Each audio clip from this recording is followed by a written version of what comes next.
Bitcoin is crushing it right now. But is that a good thing? Well, I guess that depends on who you ask. Right now, BTC and ETH are killing it, but alts like Chainlink are starting to bleed. What is the forecast for Bitcoin over the next week? Well, today, we're going to tell you, along with checking out a ton of altcoin news. People still care about that. Let's get it.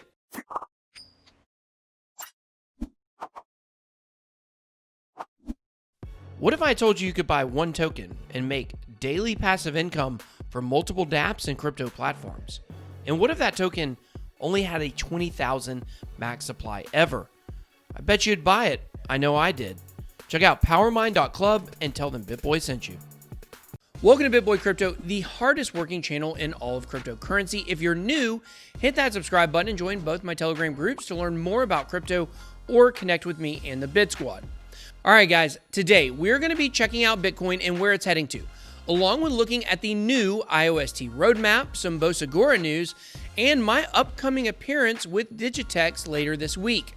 So the latest in crypto news, as you already are probably aware of, is Bitcoin broke 10K last night. Now, this is only the second time now BTC has been over 10K since the May 11th halving. This could be us witnessing the beginning of the breakout that starts the bull run. I said last week I thought it had already begun.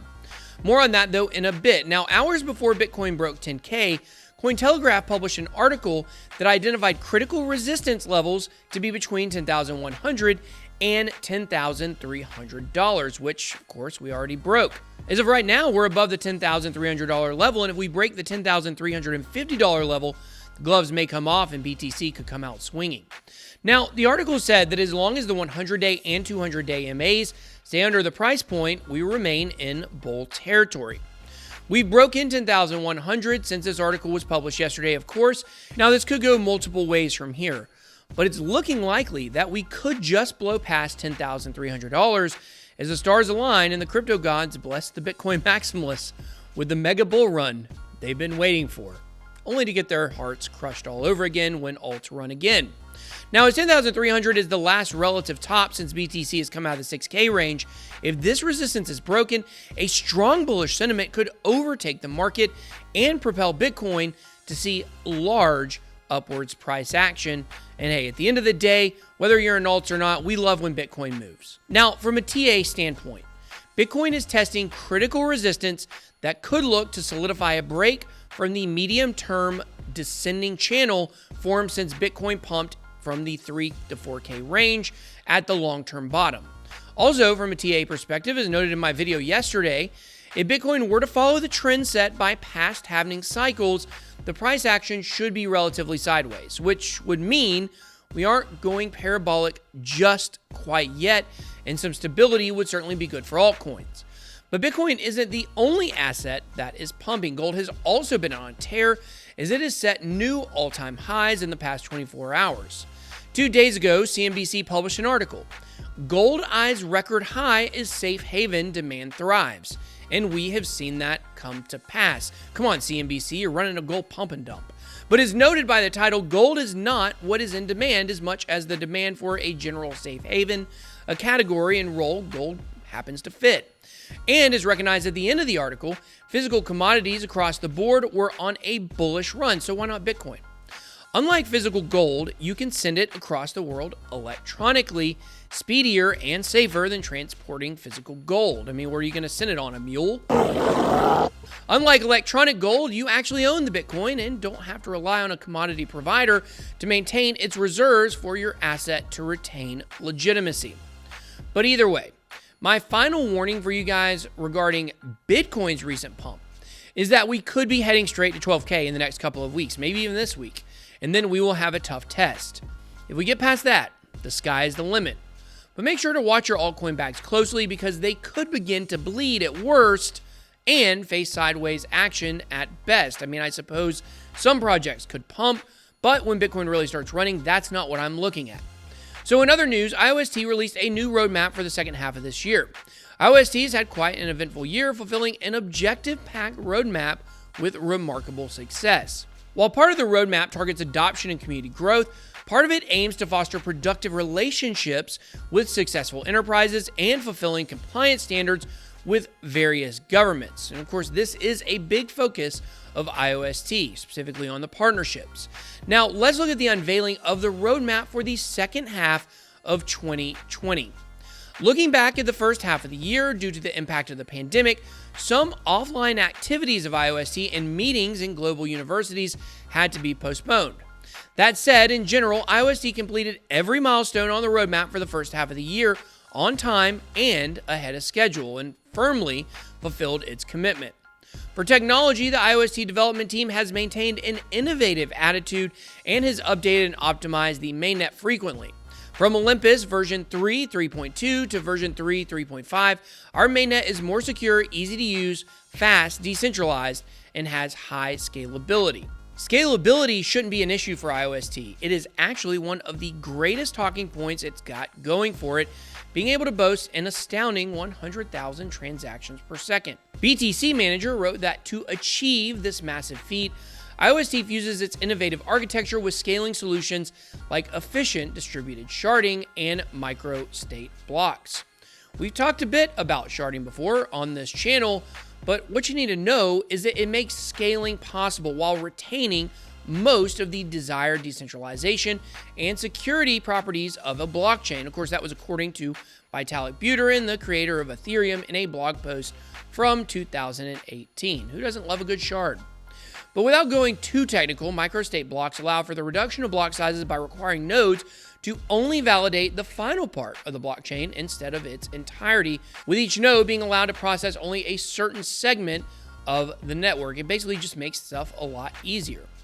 Microstate blocks and efficient distributed sharding plays into the proof of believability infrastructure of IOST. Now, Christina Combin of CoinRivet said, proof of believability may sound strange at first, but according to IOST, there's no other consensus algorithm that is as effective and doesn't compromise on decentralization. It was one of the things that led me to this project in the first place.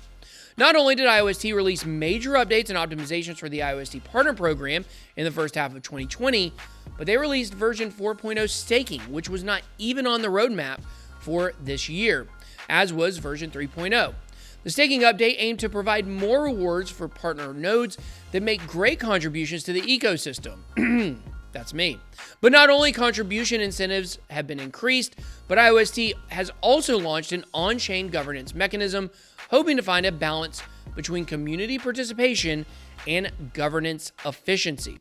So in addition, IOST is now aiming to contribute to DeFi, which will be its focus for the rest of this year. However, IOST will continue to work on the nodes program, dApp ecosystem, cross-chain technology, implementations, compliance development, cooperation with government and enterprises, community expansion, and work with industry practitioners to jointly promote the construction, development, and growth of the blockchain ecosystem. Wow, that was a mouthful.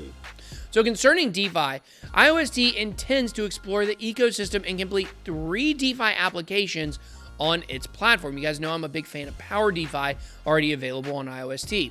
Separately this quarter, the ecosystem will see the implementation and application of both cross-chain technology and an on-chain governance system as IOST begins to actualize its platform's full potential.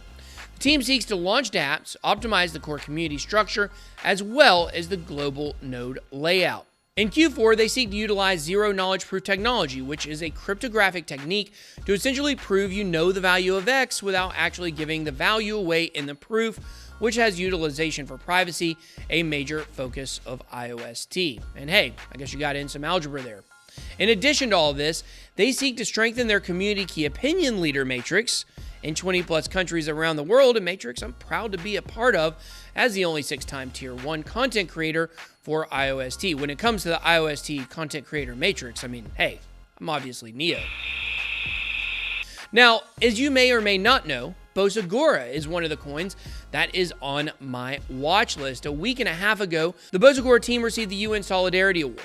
50 entries out of thousands chosen to be recognized by a committee of 26 experts with global institutes and organizations that participated as evaluations. Those who won, such as Bosagora, received the award as a result of their efforts to contribute to society or individuals in overcoming the coronavirus.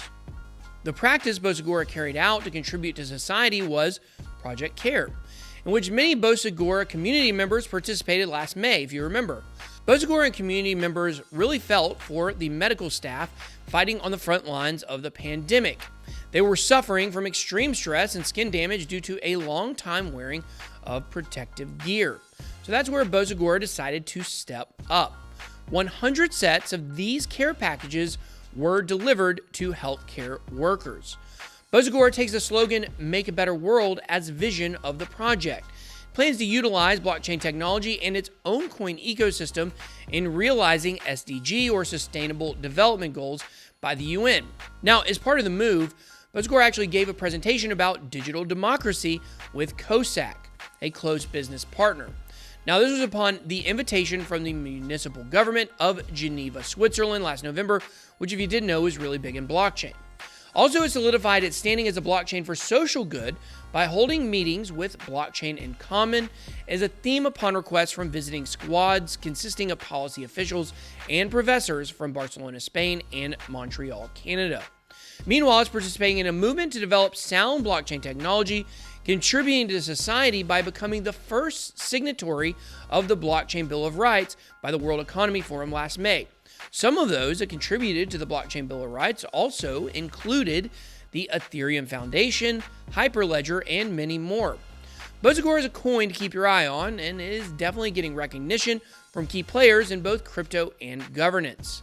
The ecosystem is based on an open membership Congress that democratically proposes and votes to adopt projects that would benefit the Congress using the Commons budget. Agora is actually an ancient Greek term that describes a square where the democratic discussion took place, hence the name Bosagora.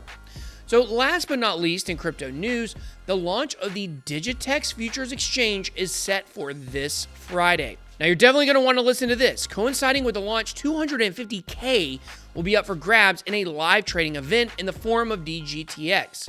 Yours truly, along with Ivan on Tech, Altcoin Daily, Crypto Zombie, and top traders, are going to be participating in this event. This is going to be an epic launch day, friends, and I hope to see some of you join me in cashing in on this opportunity to earn some DGTX while trading commission-free futures. How do you trade without commission? Well, you have to hold the DGTX token. Here's how it works. Digitex Futures sells DGTX at intervals to cover operation costs of the platform and fees. As demand for commission-free trading grows, so does the demand for DGTX as profits, losses, and holdings are denominated in DGTX. This constant demand provides the exchange with buyers who will buy fresh tokens in order to partake, providing Digitex Futures with a revenue stream. I'm definitely looking forward to working with Digitex on Friday and beyond, as next week I'm going to be doing a full demo of their platform. But guys, now it's your turn. Where do you think Bitcoin is heading to? Let's bring it back full circle. Are we all pump and no dump, or do you expect a big pullback? Now, if you're also a fan of any of the projects we covered today, let me know what you think about those news stories. Make sure to drop those comments and thoughts down below in the comment section. I hope you enjoyed this video. If you did, please make sure to smash the like button and hit subscribe to become a member of the Bit Squad. Thank you so much for watching. Have a blessed day. BitBoy out.